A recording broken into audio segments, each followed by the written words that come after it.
Correctly, it says an Iowa man who failed to show up for his guilty verdict at his murder trial has been arrested. How did you get out on bail for murder? We'll be right back on the Keep It P podcast.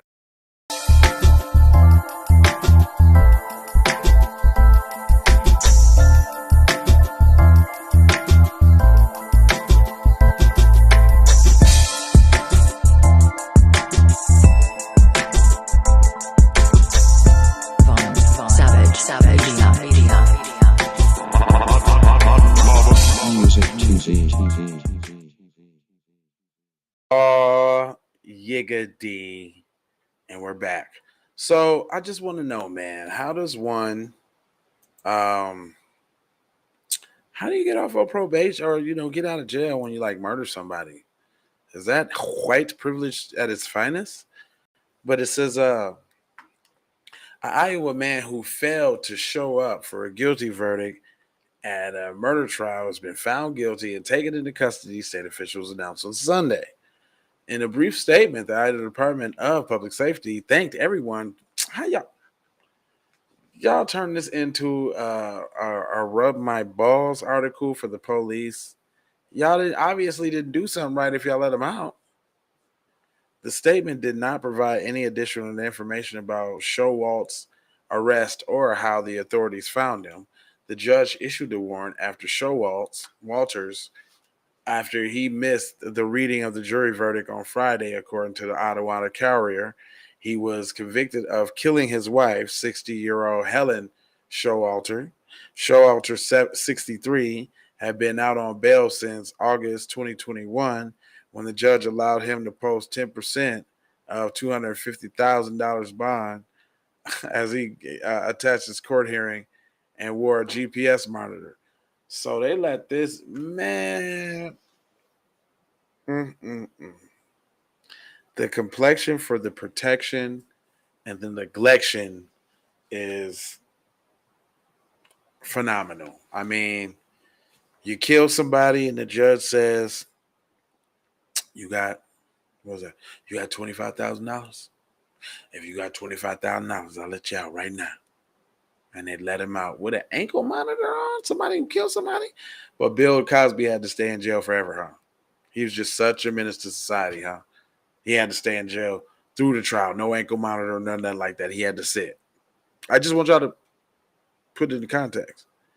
Since prosecutors argued that Showalter strangled his wife on July 30, 2021, then dumped her body along the Des Moines River near Ottumwa. Her body was found floating in the river the next morning. Defense attorney Robert Breckenridge argued that the state's investigation relied on assumptions and that some evidence was not stated or tested.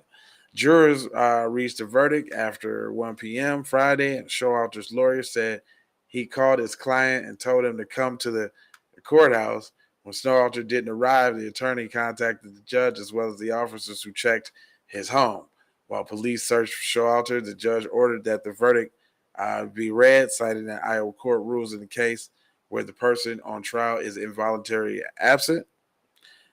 Says the police said when the police went to his home, our friend who was outside said Showalter had gave her the keys to his vehicle and made a comment about not needing those keys anymore. The woman said that she thought that he was going to walk to the courthouse and didn't know where he had gone. Police said Showalter's cell phone had been turned off at about 1:30 p.m. and that he had cut off his GPS monitor.